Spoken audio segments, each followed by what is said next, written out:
Ce matin, on termine, vous allez voir, on finit pas, on finit pas en toute légèreté.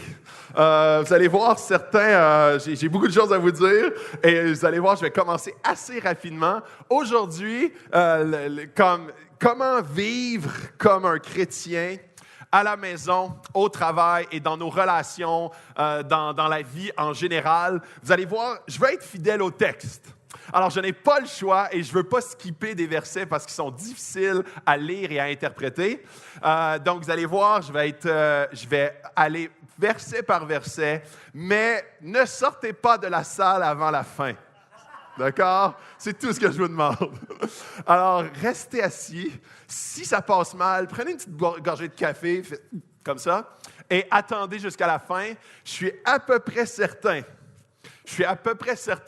que Dieu veut parler à notre Église, que Dieu veut nous parler chacun individuellement et que ça ne sera pas avec un gros coup de fouet. Ça va peut-être des fois être un petit challenge, un petit défi, mais Dieu veut nous parler. Dieu veut nous parler, veut toucher nos cœurs ce matin et je vous invite à être ouverts, à ne pas vous laisser distraire par parfois notre culture ou nos blessures. Et on va avancer ensemble dans ce passage qui est merveilleux. Vous avez hâte de savoir c'est quoi, hein? Alors, je commence par le plus soft et il faut garder ça à l'esprit. Il faut garder ça en tête parce que si on l'oublie ça, on va oublier un peu comme la base de avec quelle attitude Paul qui est l'écrivain de la lettre, Paul adresse à l'Église de Colosse. Donc, il dit, il n'y a plus de Juifs, ni non-juifs, ni circoncis, ni incirconcis, ni étrangers, ni sauvages. Là, les trois premiers termes qu'il a mentionnés, dans ce temps-là, il vivait beaucoup de racisme. L'Église était raciste même. Donc, les débats raciaux dans l'Église, c'était juifs, non-juifs. Donc, les Juifs pensaient qu'ils étaient le peuple, dans le sens se considéraient comme le peuple élu, se voyaient supérieurs aux non-juifs. Et les non-juifs, les Romains particulièrement, voyaient les Juifs comme une sous-race. Littéralement. Donc, Paul, il commence, il dit, dans l'Église, là, ça, là, juifs, non-juifs, circoncis, pas circoncis, étrangers, sauvages, esclaves, hommes libres, il n'y a plus de ça, là. Mais Christ est tout et en tous. Ainsi donc, en tant qu'être choisi par Dieu, 3 petits points. Alors, dans notre société, on s'analyse les uns les autres en fonction de notre position, en fonction de notre sexe, notre couleur, notre origine, notre culture, et l'Église de Colosse n'y échappe pas. Et parfois, on a tendance à, étant donné qu'on a été blessé dans un certain contexte, il y a un retour du balancier, on s'en va complètement à l'autre extrême. Ou est-ce qu'on devient très réfractaire à tout ce qui nous semble toucher à nos blessures? Et là, Paul adresse en disant, OK, dans l'Église, là, il y a plus de... Dieu nous voit tous égaux. Que tu aies une job très payante ou peu payante, il nous voit tous égaux. Si tu viens d'une telle culture ou une autre culture, Dieu t'aime également. Donc, il n'y a plus de regard de Dieu différents les uns des autres. Et il commence avec cette prémisse-là parce qu'il dit, par contre, dans un contexte donné, dans une culture donnée, on a une façon d'interagir dans notre maison, à notre travail, qui reflète la vie du chrétien. Et je vais passer particulièrement une plus grosse portion de temps sur la première partie qui est dans la maison. Ensuite de ça, un petit peu moins de temps sur le travail et finalement dans nos relations en général, parce que le travail, on l'a déjà abordé dans la première série, Toi dans 5 ans.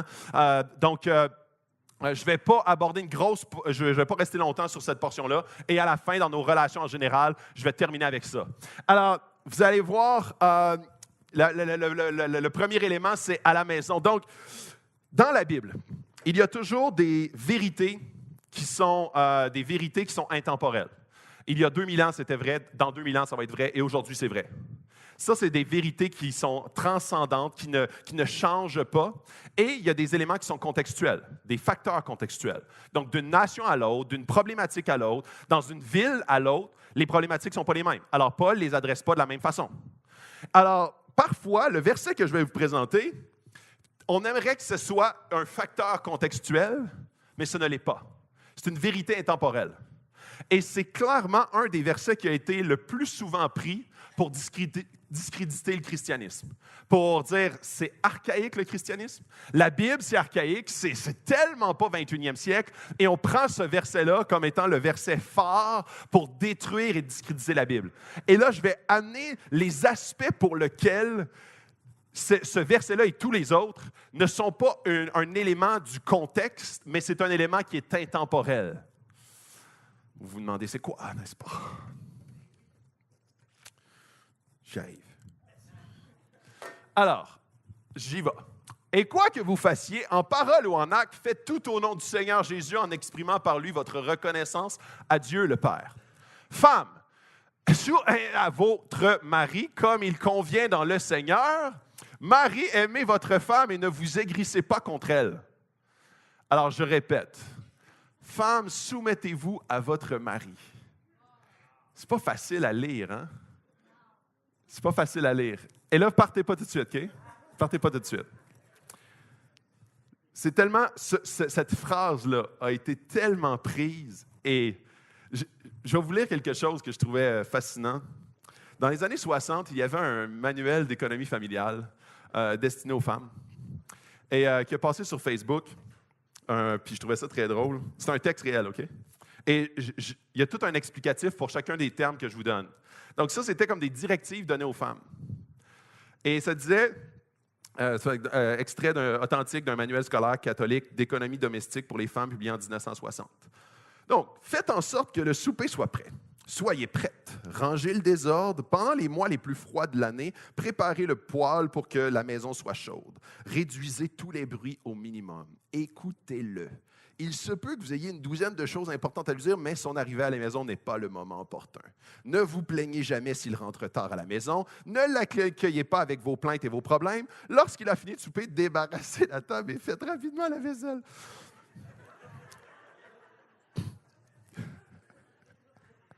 Et là, on a vraiment l'impression, puis on lit ça, puis j'étais comme, ah non, c'est pas vrai. Et ça fait une cinquantaine d'années, 60 ans, OK? Et on a l'impression qu'on prend ce texte-là, puis on le met à la fin de ça, et on dit, regarde, c'était archaïque dans le temps, c'était complètement ridicule, et ce texte-là est ridicule de la même façon. Et c'est là où est-ce qu'il faut faire très attention. Très attention parce que... on a l'impression qu'aujourd'hui, enfin, on s'est débarrassé de ce genre d'idiotie-là et on est comme, enfin, la femme s'épanouit, on a une certaine égalité, on a une certaine comme épanouissement de la femme. Et là, quand on retourne dans un texte comme celui-là, soumettez-vous à votre mari, c'est comme si on retournait des siècles en arrière, c'est ridicule. Et très souvent, l'homme a profité de ça. Souvent, l'homme a plus cité ce verset-là que les femmes elles-mêmes parce que c'était comme une mesure pour les exploiter, les oppresser, les écraser. Et le but de Paul n'est aucunement cela. Et c'est là où est-ce qu'on voit l'homme est très bon, puis l'homme avec un grand H, l'homme est très bon pour prendre des éléments, les revirer à son avantage et utiliser, puis ça devient vraiment de la religion. Ça devient un aspect qui vient le favoriser, défavoriser les autres. Et même lorsque c'est sa femme, tant mieux, ça va me valoriser, ça va la dévaloriser. Et il faut absolument, absolument ne pas comprendre ce texte-là de cette façon-là. Parce que ce n'est pas du tout le but de Paul.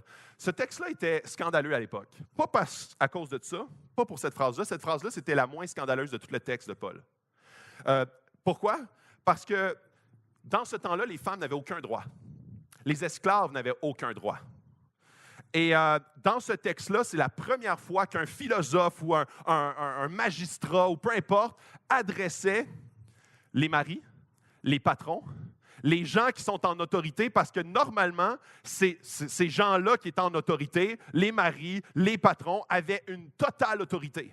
Et Paul adresse un élément qui est beaucoup plus challengeant pour les maris que pour les femmes. Donc, il ramène un code de maisonnée qu'on appelle. Un code de maisonnée, c'est un élément selon lequel, pour avoir une certaine... Une stratégie interne à l'intérieur de la maison, il va amener certaines directives. Et je veux vous amener le terme soumission, dans le grec, c'est hypotasso. Hypotasso, c'est un terme qui n'est pas utilisé pour... Puis souvent, le terme soumission, on le comprend comme un boss avec son employé. Supériorité, infériorité. Pourtant, ce n'est pas du tout la philosophie de ce terme-là. Hypotasso était souvent utilisé dans un contexte militaire pour amener donc, ce n'est pas un général avec un soldat. Donc, ce n'est pas dans ce contexte-là qu'on l'utilisait. On l'utilisait pour un peloton. Quand on utilisait hypotasso, c'est on amène un peloton à se soumettre. Quand on disait soumettre un peloton, on amenait le peloton à avoir la même stratégie. On pourrait beaucoup plus utiliser le synonyme organiser un peloton. Faire travailler ensemble un peloton sous une même mission dans le but stratégique d'atteindre un but. Donc, c'est le mot hypotasso, soumettre, veut dire aller dans une direction en parfois décidant de mettre de côté mes intérêts pour l'intérêt commun. Comme ici dans l'Église, parfois on va avoir un même sauveur qui s'appelle Jésus. C'est le colosse de cette série, de la Bible au complet. Par contre, on va avoir quelques différences théologiques.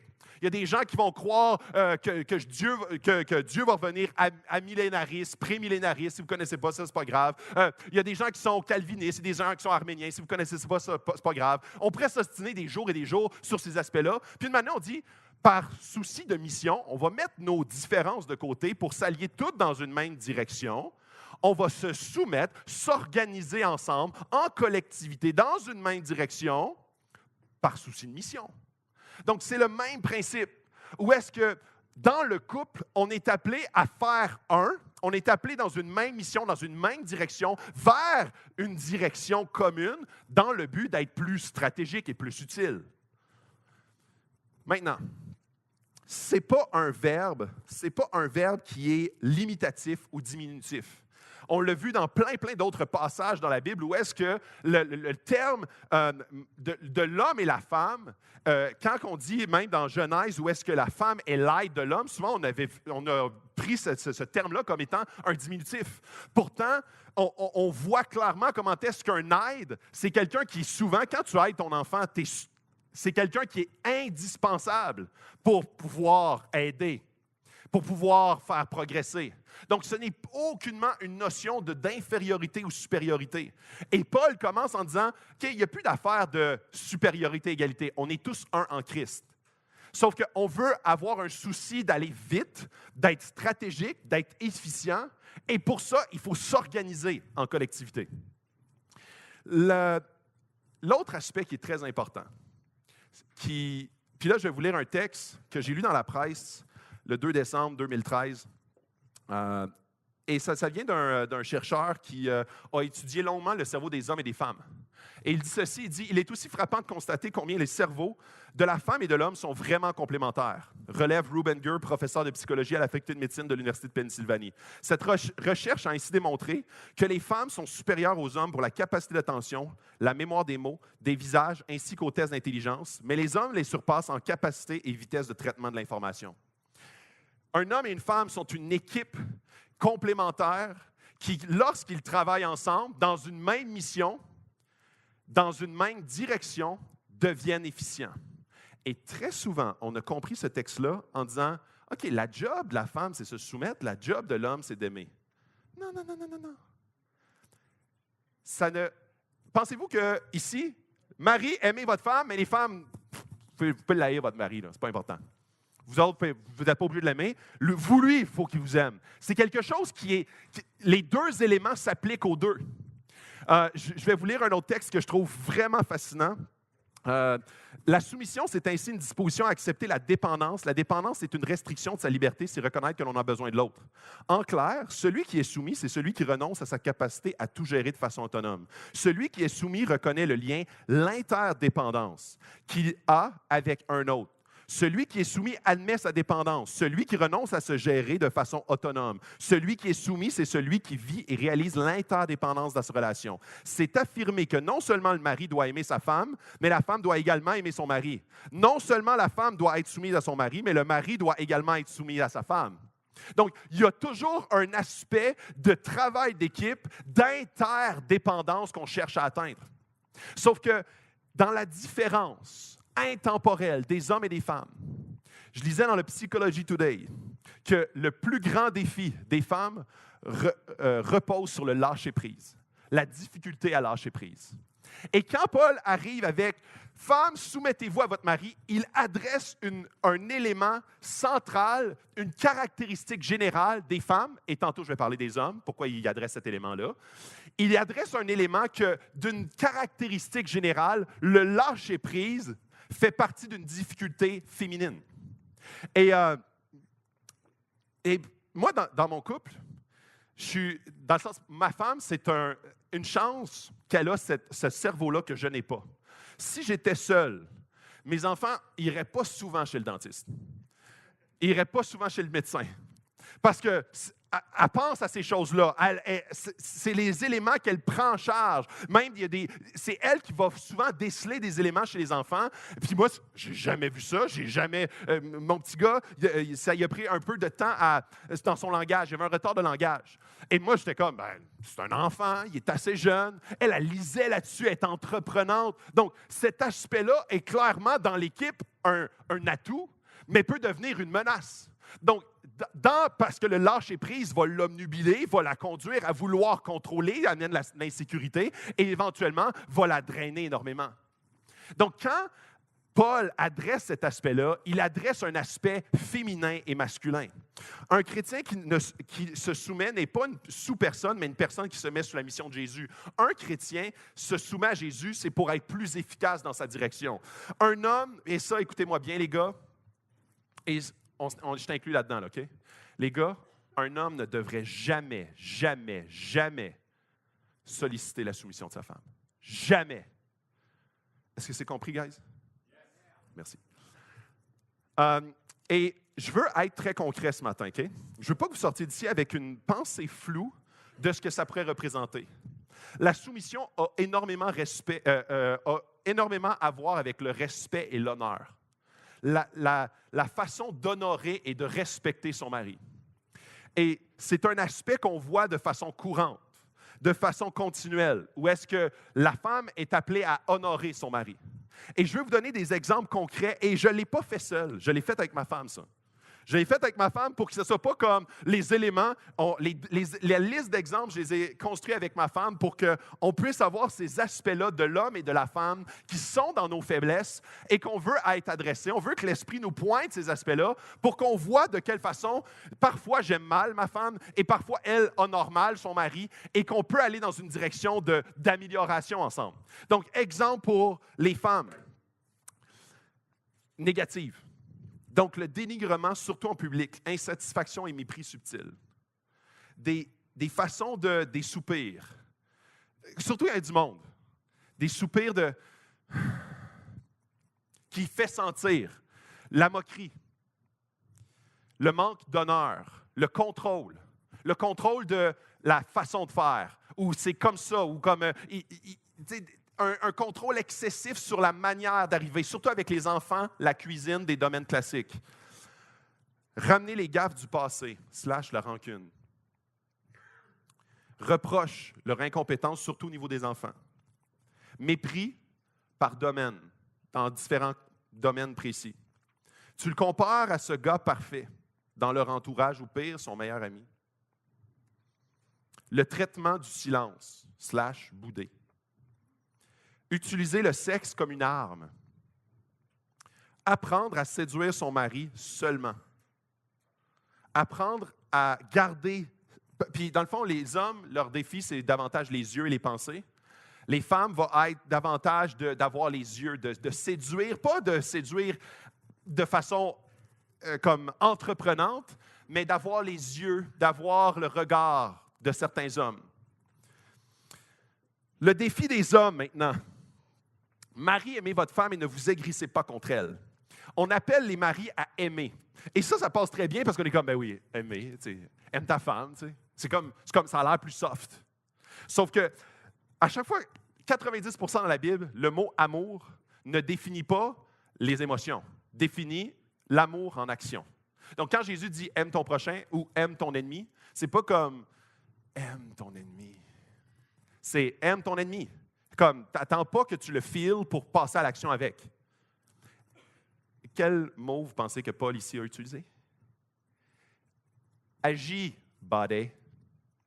Il dit, aime ta femme. Les hommes, on a tendance à aimer toutes sortes de choses. On aime le sport, on aime le Canadien, on aime gamer, on aime les voitures, on aime notre travail. On est passionné par toutes sortes de choses, parfois passées par notre femme. Et quand je dis, oh oui, je l'aime, je dis je t'aime, je donne un bec le matin avant de partir. Aimer, ça veut dire action. Et quand Paul adresse cet aspect-là, de la même façon que les femmes ont de la difficulté avec le lâcher-prise et l'honneur, les hommes ont de la difficulté avec la paresse et la déresponsabilisation. Ont de la difficulté avec l'action. Et souvent, les hommes vont se reculer, vont paresser, mais ils vont ruminer en dedans. Ne vous aigrissez pas contre elles. Ah, moi, j'ai une germaine à la maison. Tu gardes le silence, tu te recules et tu fermentes ça. Je veux amener maintenant des exemples pour les hommes. Des exemples qui sont concrets, qui sont précis, pour que vous puissiez figurer de façon plus concrète qu'est-ce que ça veut dire, Marie, aimez vos femmes. D'être paresseux, responsabilité dans la maison, avec les enfants, régler des dossiers qui traînent depuis longtemps, parce que ça ne te passionne pas. Et on fait toute partie de la même gang. Je ne suis pas en train de dire toi, on est tous de la même gang. Je suis un gars, tu ne l'avais pas remarqué. Donc, on est une famille, on veut s'adresser les choses en famille, on le fait d'une façon où est-ce que ce n'est pas accusateur, on veut se challenger mutuellement dans la bonne direction. D'être paresseux relationnellement, ne pas faire l'effort de parler, de s'approcher, de régler les conflits et d'écouter. D'être paresseux émotionnellement, de s'intéresser à son cœur, à ses peines, à ne pas vouloir lui donner de solutions trop vite, mais juste de l'écouter avec patience. La reconnaissance. Ça, ce que ça veut dire, c'est de dire merci. Merci pour le souper, merci pour avoir pris soin des enfants, merci pour comment est-ce qu'elle se donne, comment est-ce qu'elle voit des choses que toi, tu n'as jamais pensé de toute ta vie. L'inverse de prendre pour acquis, dans le fond. Ne demande pas pardon. Excuse. Pardon, c'est très différent que excuse. Ne prends pas la critique. Non, mais je ne savais pas, là. Moi, je pensais que... C'est ça que ça veut dire. Ne prend pas son rôle et responsabilité à cœur. Dans certains mariages, je dis aux gars, je dis souvent, prends soin de son cœur, de son âme et de son corps, dans cet ordre-là. Donc, prends soin de son cœur, de ses émotions, de ce qu'elle vit à l'intérieur. Prends soin de son âme. Tu es supposé être un leader spirituel. Sois celui qui initie les temps de prière. Sois celui qui challenge ta femme et la famille à vouloir mettre plus de Dieu et plus de Jésus au sein du couple, au sein de la famille. Sois pas celui qui se laisse traîner par ta femme qui est entreprenante et que tu fais « Ah, ça fait bien mon affaire parce que moi, je suis vraiment dépassé par mon travail ou ma passion est ailleurs. » Non, sois un leader et prends soin de son corps. Et prendre soin de son corps, ça ne veut pas nécessairement dire du sexe. Parfois, ça veut dire faire un massage. Point. Bonne nuit.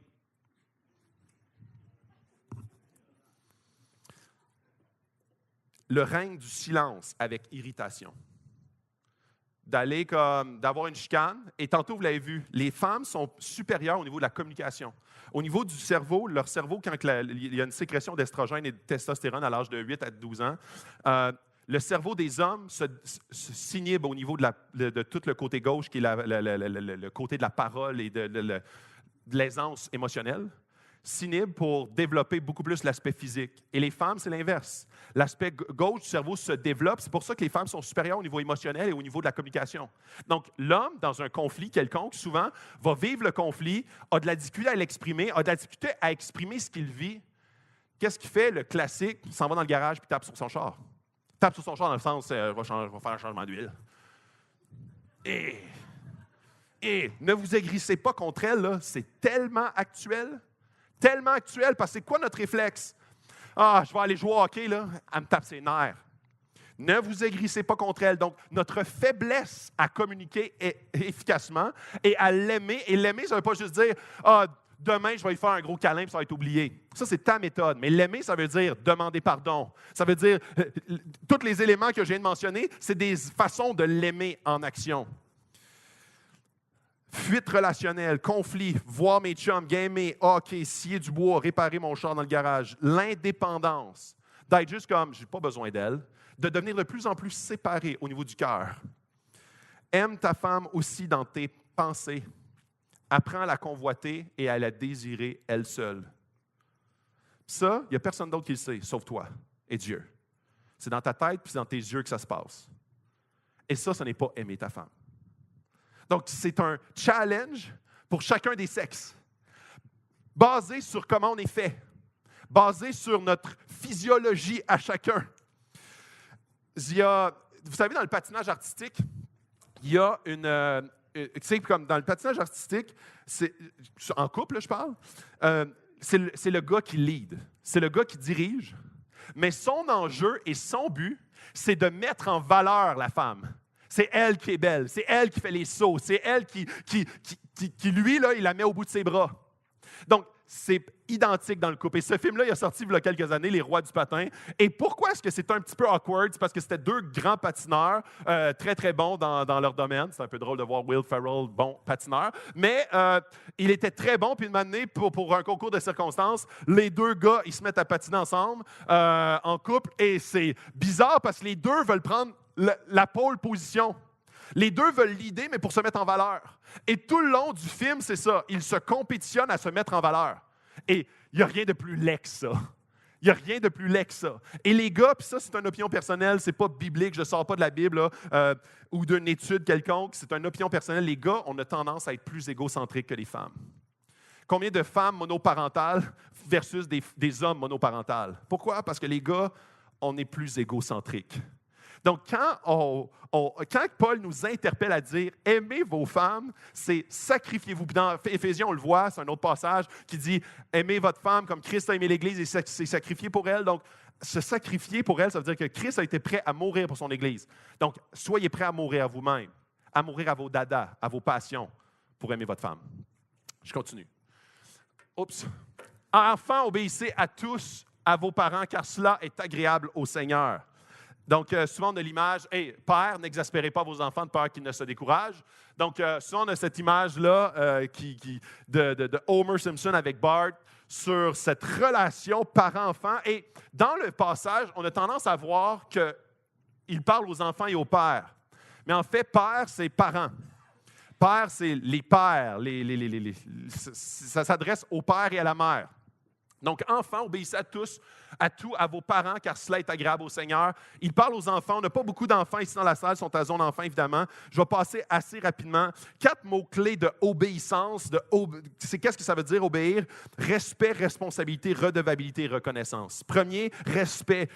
Souvent, ce respect-là qui s'estompe avec l'âge.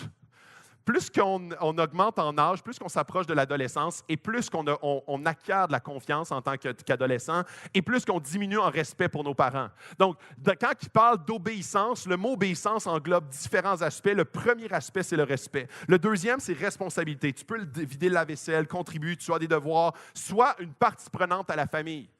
Et non pas juste un siphonneux, un coût, mais un investissement. La redevabilité, dis-leur où tu es, rassure-les, fait partie d'une stratégie de peloton, stratégie familiale, où est-ce que tu veux avoir cette interaction-là avec ton parent. Et je sais, là, j'ai comme l'impression de parler dans le beurre parce qu'il n'y a pas beaucoup d'adolescents dans la salle, mais fait partie, je parlerai à une réunion de jeunesse, puis je parlerai juste quasiment de ce verset-là. Je mettrai beaucoup plus d'aspects, mais l'aspect de reconnaissance et de redevabilité, où est-ce que la redevabilité, c'est de dire à tes parents, d'avoir cette interaction-là, cette relation-là, verbale particulièrement, et la reconnaissance, être reconnaissant pour tous les sacrifices qu'ils font. Père, n'exaspérez pas vos enfants de peur qu'ils ne se découragent. Et je vais passer une petite affaire plus de temps là-dessus, parce que les parents, on devrait être les fans. Et là c'est difficile pour moi de parler à tous les parents parce qu'on n'a pas tous les mêmes défis. Il y a des parents ici dans la salle, puis souvent, là, les scientifiques vont pointer à différentes générations. Les générations baby boomers, donc les parents baby boomers, ont souvent élevé leurs enfants qui sont davantage des Y, donc des 30-35 ans, 25-35 là, en fait, et les ont beaucoup valorisés, les ont beaucoup nourris, les ont beaucoup là, comme encouragés, et ça a fait des enfants qui étaient, c'est là où on a vu l'apparition des enfants rois. C'est ma génération, ça. Les enfants rois qui étaient comme, leurs parents n'étaient pas beaucoup là, ils étaient très carriéristes, mais leurs enfants, ils ont dit, moi, je ne referai pas ça. Donc, les 25-35, on a tendance à être très familial, à être très présent à la maison, mais parfois un peu déconnecté des autres sphères. On a tendance à vouloir avoir un retour du balancier. L'élément qui est universel, n'exaspérez pas vos enfants de peur qu'ils ne se découragent. Je disais un élément d'un gars qui s'appelle Maître Suzuki. Le Maître Suzuki, c'est un professeur de violon qui lui, la première chose qu'il va apprendre aux enfants, quand ils commencent à apprendre le violon, c'est comment tenir leur violon. Et il cible le premier concert de la grande orchestre. Il fait venir les enfants tous sur le stage en avant. Tous les enfants, ils ne savent pas jouer de notes. Ils savent juste comment se tenir et faire un salut. Et c'est ce qu'ils font. Ils viennent, ils ne jouent aucune note, ils se placent comme ça et ils font un salut. Et les gens applaudissent dans la salle. Et Maître Suzuki explique pourquoi il fait ça. Il dit, je veux leur donner une idée de cet encouragement-là, cette vision-là, de je vais être derrière toi, j'ai aucune attente envers toi. Tu m'as donné aucun spectacle, mais je t'ai applaudi. Et les parents, des fois, on va écraser nos enfants avec des attentes. Et des fois, on va avoir des attentes qu'ils n'atteindront jamais parce qu'on veut toujours plus, on est ambitieux pour eux. Et on devient des décourageurs professionnels. N'exaspérez pas vos enfants, c'est de vouloir qu'ils performent pour ce qu'on n'a pas pu performer, c'est de les pousser à l'extrême. Et il faut être vigilant là-dessus pour ne pas devenir des mauvais prêcheurs de l'Évangile avec nos enfants. Quelle attente Jésus avait envers toi pour t'accepter? Quelle attente Jésus a dans tous les jours envers toi? Comme, hey, si tu ne fais pas ça, ça ira pas bien. Hein? Non! Et c'est là où est-ce qu'on a des fois cette attente-là envers nos enfants que Jésus n'a même pas envers nous. Il nous accepte, il nous aime. Et comme moi, quand je vis des moments de découragement, Jésus n'est pas comme, ben, tu l'as cherché, mon homme? Ça, c'est l'ennemi qui veut m'oppresser avec ces pensées-là, ces mensonges-là. Ce n'est pas Jésus. Donc, c'est là où est-ce que des fois, on a cette réaction-là avec nos enfants, d'être des exaspérés, de les décourager quand on ne vit pas l'Évangile avec eux. Ensuite, comment être au travail? Et je vais passer assez rapidement parce qu'on a déjà passé ça dans un autre discours. Esclaves, obéissez à tout à vos maîtres terrestres et pas seulement sous leurs yeux, comme le feraient des êtres désireux de plaire aux hommes, mais avec sincérité de cœur dans la crainte de Dieu. Esclave, ce n'est pas de l'esclave racial. Dans ce temps-là, les esclaves, c'était, dans le fond, il n'y avait pas d'aide sociale, il n'y avait pas de filet social. Donc, il n'y avait pas de faillite non plus. Quand quelqu'un devait beaucoup d'argent à quelqu'un, il devenait esclave. Il se vendait ses services pour une certaine période. Esclave, les théologiens disent que dans l'Église de Colosse, il y avait une approximation de 1/3 de l'Église qui était esclave. Donc, quand Paul adresse cet aspect-là, il adresse les gens les plus pauvres et les gens qui sont au service d'un autre. Et il dit, esclaves, obéissez à tout à vos maîtres terrestres. Donc, il parle à des chrétiens et il dit comme, obéissez-leur. Et pas seulement sous leurs yeux, comme le feraient des êtres désireux de plaire aux hommes, mais avec sincérité de cœur. Le boss de ton boss, c'est Dieu. Donc, il interpelle les gens, les esclaves de l'Église, mais ça, nous autres, quand on fait le parallèle ici, c'est juste nous, comme travailleurs, comme employés. Il interpelle les esclaves à dire « Soyez des bons travailleurs, des bons employés ». J'ai déjà vu cette affaire-là passer sur Facebook. Au boulot, je me donne à 100%. Lundi 30, mardi 20, mercredi 10, jeudi 30 et vendredi 10.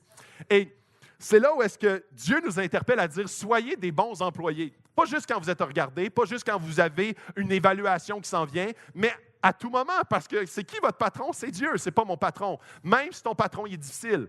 Et il dit tout ce que vous faites, faites-le de tout votre cœur, comme pour le Seigneur et non pour des hommes, sachant que vous recevrez du Seigneur un héritage pour récompense. En effet, le Seigneur que vous servez, c'est Christ. Maître, accordez à vos esclaves ce qui est juste et équitable. S'il y a des patrons ici dans la salle, des cadres, des gens qui sont comme en position de leadership, soyez justes, soyez équitables, soyez droits. Voyez à la bonne marche, pas juste à vos intérêts, mais à l'intérêt collectif.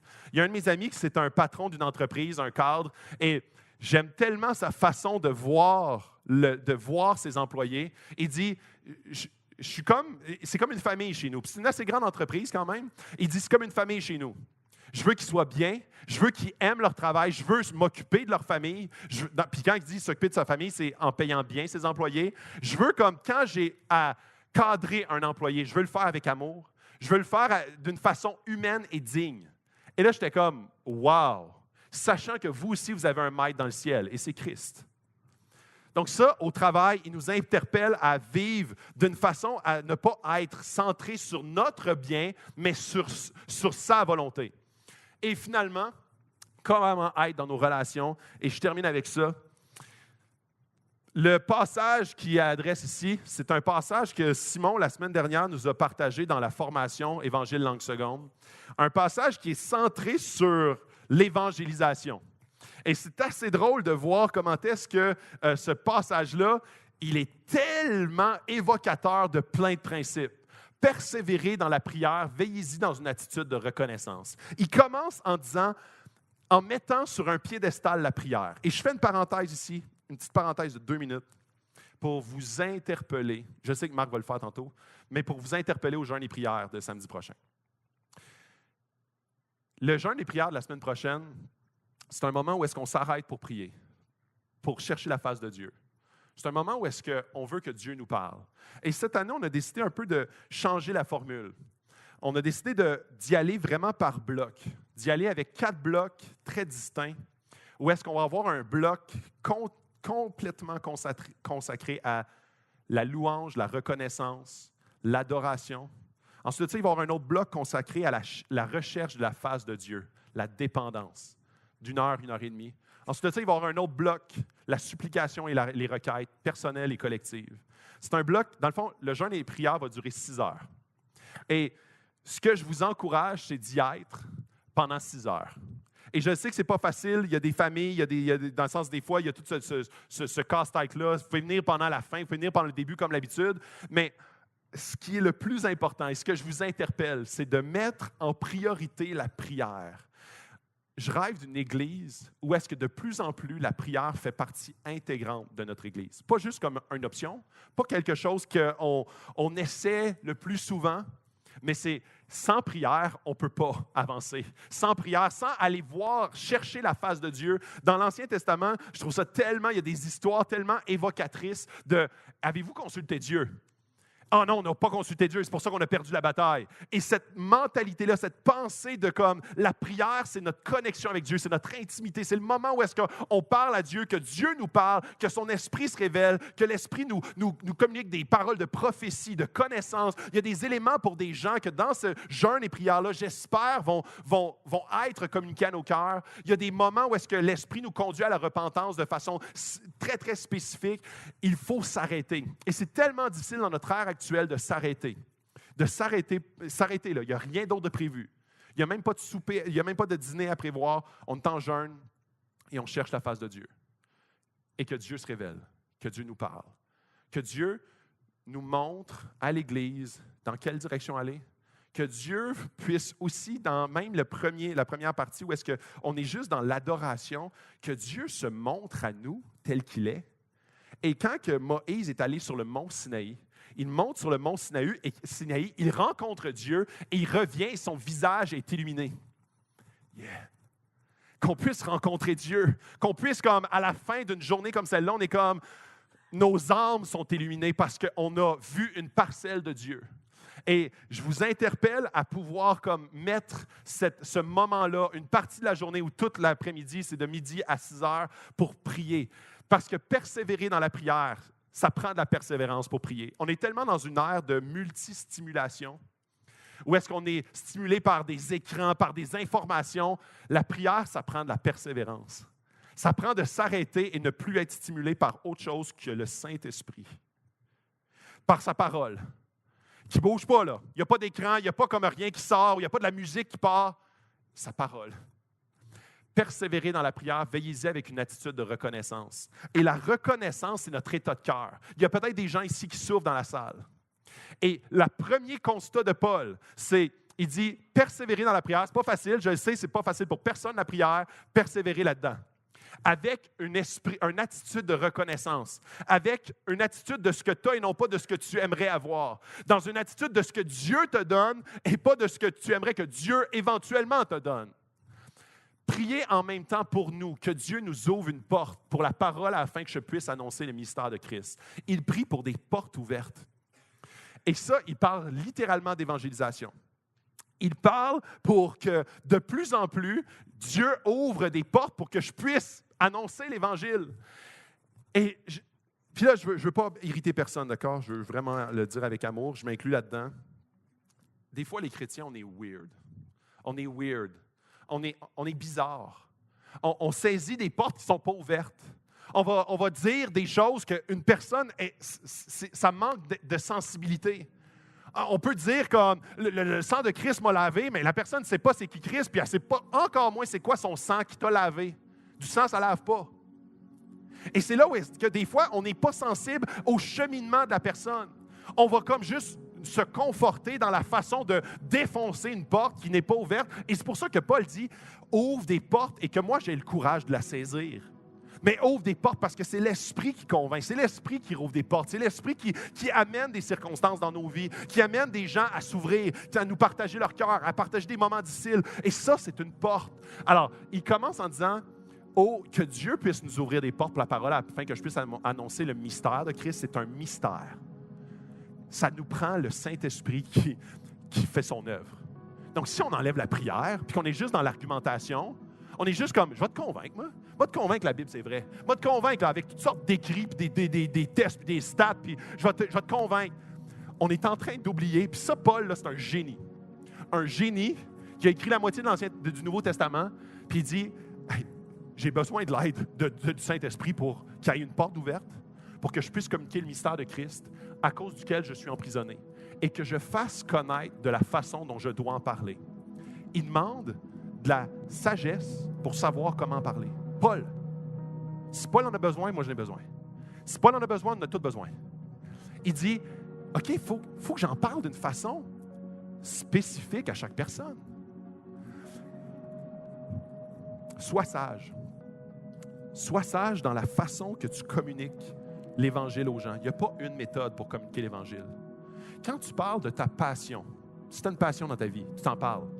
Tu en parles en parlant avec vraiment beaucoup de joie, avec fougue, avec passion, pas d'une manière à « OK, comment je peux le convaincre? » mais comme « ça m'a transformé, je veux t'en parler, je veux que ça transcende ma personne. » Donc, conduisez-vous avec sagesse. Ça, c'est Paul qui interpelle l'Église. Il dit « Soyez sages, soyez sages. » Sinon, ça va être tellement bizarre. Envers les gens de l'extérieur et racheter le temps.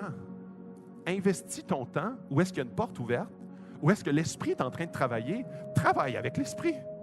Sois sage dans ta façon d'écouter. Des fois, les chrétiens, on est comme, je vais juste écouter juste assez pour que je puisse y rentrer dedans avec des arguments. Non, écoute avec patience. Écoute avec patience parce que l'Esprit travaille parfois sur une beaucoup plus longue période que toi, tu le souhaiterais. Parfois, ton mandat, c'est juste de semer et que l'Esprit va faire pousser. Le but du jardinier, c'est de mettre les conditions. Ce n'est pas de tirer sa racine pour qu'elle sorte de la terre. Des fois, on a cette tendance-là à dire, OK, première discussion, es-tu prêt à la prière de repentance? La prière de quoi? Prière et repentance, deux mots que je ne comprends pas. Comme tu me parlais de quelque chose qui avait de l'air intéressant, d'une relation avec Jésus, puis là, tu me parlais d'une prière de repentance. C'est quoi l'affaire? Soyez sages et rachetez le temps. Il parle de cette sagesse-là et du temps. Parce que très souvent, on est comme, j'ai pas le temps, fait que je vais aller direct au but. Tu es un pécheur, t'en vas en enfer, fait que vas-y mon chum, mets-toi à genoux pour prier la repentance. What? Rachète le temps. Ça ne veut pas dire rentre-y dedans parce que tu n'as pas le temps. Fais confiance à l'Esprit que lui est à l'œuvre et que ce n'est pas ton mandat de convaincre.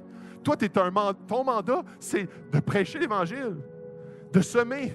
Puis c'est Dieu qui fait pousser.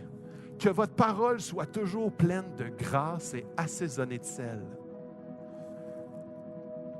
Les chrétiens devraient être les plus gracieux, les plus aimants, les plus souriants, les plus joyeux. Christ a eu beaucoup de grâce envers nous. On devrait être ceux qui sont les plus gracieux. Tu as un très mauvais service au restaurant, on devrait être les plus gracieux. Sérieux. Pourquoi? Parce que j'ai eu une grâce inestimable. Je vais être très gracieux envers ceux qui font une très mauvaise job. Et là, il dit, assaisonne-moi ça avec du sel. T'as-tu déjà goûté à des biscuits soda sans sel? C'est dole. Et là, Paul, il dit, sois pas plate. Tu es passionné, tu parles du Canadien avec des petits brillants dans les yeux, puis tu te lèves debout avec un but, puis tu parles de Jésus, tu rouvres la parole, puis tu deviens solennel, tu deviens plate, tu deviens comme morne, gris, tu deviens comme voici mon devoir en tant que chrétien. Mets du sel, ça goûte mauvais. Mets du sel. Comme, sois gracieux, sois plein de sel. On est le sel de la terre. Comme, rends ça. Comme, t'es passionné, il faut que ça se voie. T'as été gracié, il faut que ça se voie. Tu as été comme racheté à un grand prix, il faut que ça se voie. Et des fois, on sépare cet aspect-là. On devient cérébral, on devient comme très, très linéaire émotionnellement. Mais pourtant, Dieu nous a créés avec des émotions. Dieu nous a rachetés. Et plus que tu deviens conscient de ce rachat-là, et plus que ça devrait influencer nos discussions. Et il finit en disant, afin que vous sachiez comment il faut répondre à chacun. C'est un méchant beau mix qui est là. Et là, il finit. Puis ça finit très bien la série. Que la grâce soit avec vous. Parce que si on n'a pas cette grâce, tout ça va être impossible. Et la grâce, ça a l'air comme, que la grâce soit avec vous, ça a l'air quasiment d'un mantra facile à livrer. La grâce, c'est comme un chrétien peut être chrétien, mais sans vivre et marcher par l'Esprit. Et quand il dit que la grâce soit avec vous, c'est que vous soyez connectés, enracinés, que vous soyez un avec Christ, qui fait en sorte que toutes les circonstances de la vie sont réinterprétées avec grâce, parce que la grâce est avec moi. La grâce, comme la grâce incarnée, c'est Jésus. Donc, quand j'aborde chaque situation, quand j'aborde chaque période de louange qu'on va avoir avec grâce, parce que la grâce est avec moi, la grâce, c'est Jésus qui m'habite par son esprit. Quand je vais prendre la communion, puis la communion, c'est justement de me souvenir de la grâce. Et cette grâce-là, elle s'est fait chair et elle s'est incarnée en Jésus, Jésus lui-même, et que maintenant, quand je fais de lui mon sauveur et Seigneur, ça fait en sorte que je marche par l'esprit, je parle par l'esprit, je m'attends à l'Esprit, l'Esprit s'agite, l'Esprit est puissante, l'Esprit œuvre. Et c'est là où est-ce que quand on dit que la grâce soit avec vous, ce n'est pas un mantra facile. C'est une marche constante en dépendance à l'Esprit qui nous habite, à cette grâce qui se révèle.